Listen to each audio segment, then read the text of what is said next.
Now, moving to the next part of the video, I want to give you my thoughts about UAE's foray into space. Now, this has been in the media only rather limited to UAE. It has been on UAE's media like for the past few days. And if you actually notice, CNN, BBC, Reuters, none of the other channels or media houses were putting this on the spotlight. And I'll tell you why. And I'll also give you in this video my reason why I'm not at all impressed with what Brigadier or whatever his name is, Hazzaa Ali Almansoori achieved. And I'll tell you why. Okay, so this is not a hate video. Rather, this is an analysis, very logical analysis with the reasons why what UAE or Hazzaa Ali Almansoori did is not at all impressive. I'll give you the reasons and do share your thoughts. If you think I'm right or you think I'm wrong, I would love to hear from your point of view. Okay, put them in the comment section below. So let's start off with understanding who is Hazzaa Ali Almansoori. Okay, the first point. Now, Hazzaa Ali Almansoori is the first astronaut of United Arab Emirates. He is a former military pilot who has dedicated his life to serving UAE, and he was selected for UAE's first new human space flight program in 2018 along with another gentleman. Okay, they had a team out of which he and another person were selected to be launched in the first mission to the International Space Station, that is ISS, on September 25th, 2019. So it was actually a long-term project. They had started, they had selected him in 2018, so I'm pretty sure they must have done the preparation many years before that. Okay, so Hazzaa Ali Almansoori, he spent 8 days in the orbiting laboratory, whereby he shared live feed to UAE as to what he was doing. Now, let me share some other details with you, which the UAE media didn't actually think was very important to share. And this is what I'm going to share with you. Okay. He flew in the Soyuz MS-15, Soyuz MS-15. Now, this is a space flight, a series of spacecraft designed and developed by the Soviet space program.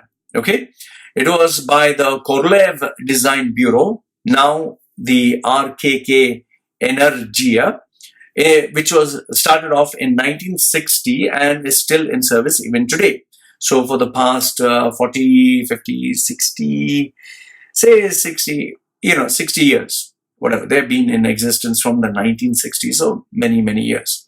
So the Soyuz MS-15 was one of its program, and its crew members were Oleg, Skripochka of Roscosmos and Jessica Meir of NASA. So USSR cosmonaut or astronaut, and Jessica Meir of NASA. They were the main pilots. And Hazzaa Ali Almansoori was also part of the team from UAE. The rocket was launched from the base of Soyuz. It was a Soyuz rocket from the base at Baikonur Cosmodrome in Kazakhstan on September 25th, 2019. Okay?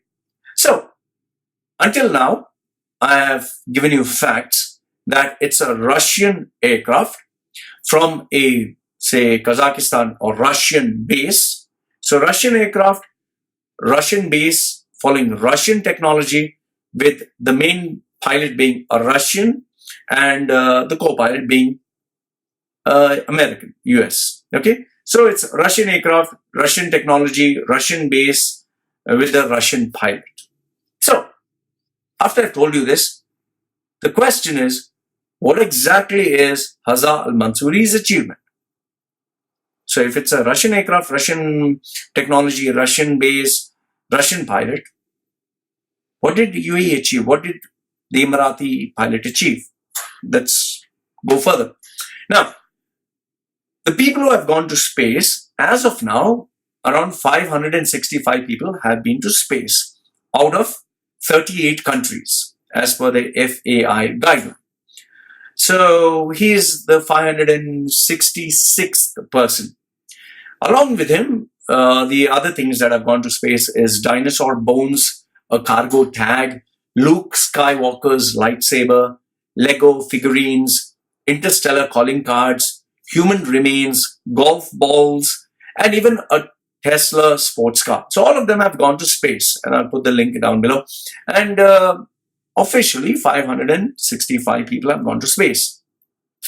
So the achievement of UAE, is he the first Muslim? No, he's not the first Muslim.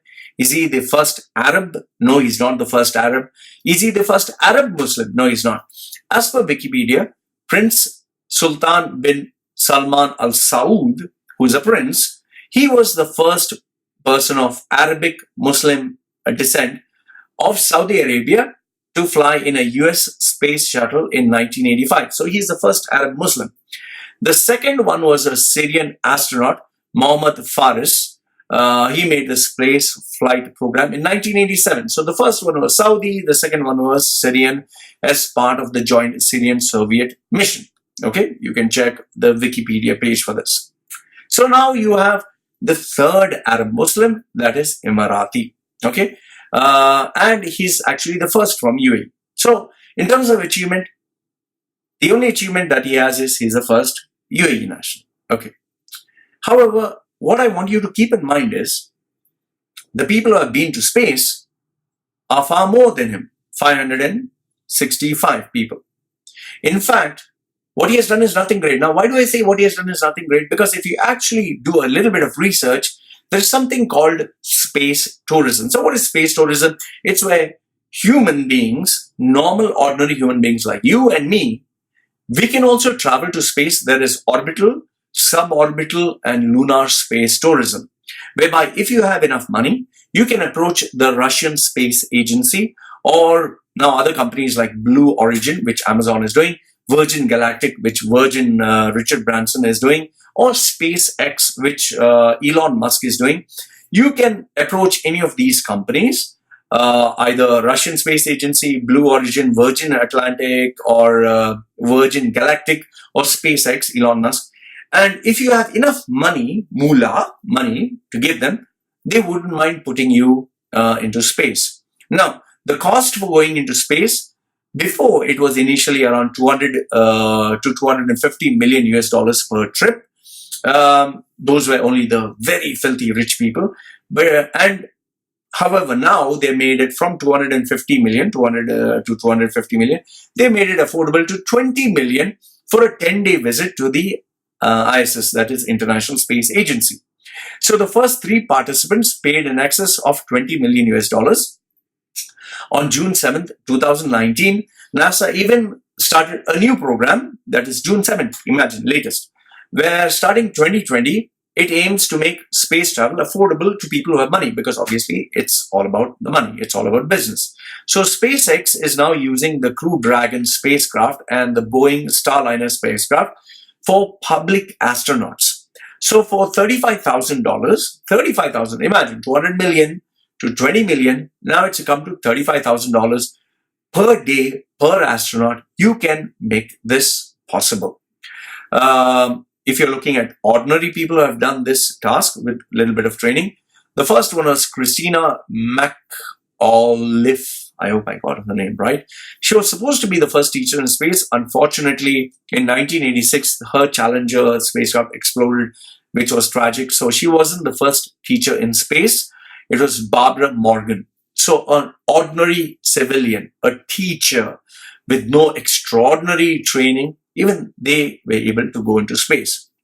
So the point I'm trying to make here is what Hazzaa Almansoori did was nothing great. It is only great because UAE pumped the money to make it possible. So if you have a very rich government or a very rich sugar daddy or a very rich daddy, or you have lots of money, even you can do it. All you got to do is have the money, have the time, have a little bit of training, and you don't need to touch any buttons. You don't need to. However, in the case of Hazzaa Almansoori, he was a pilot, so maybe he did touch a few buttons here and there. So the aircraft was Russian. So the aircraft belongs to Russia. The crew was Russian and American. So they had the expertise. The technology is Russian. So again, it's them. The brains are Russian. So again, it's them. the base was theirs. So everything is Russia. Everything is Russia and America.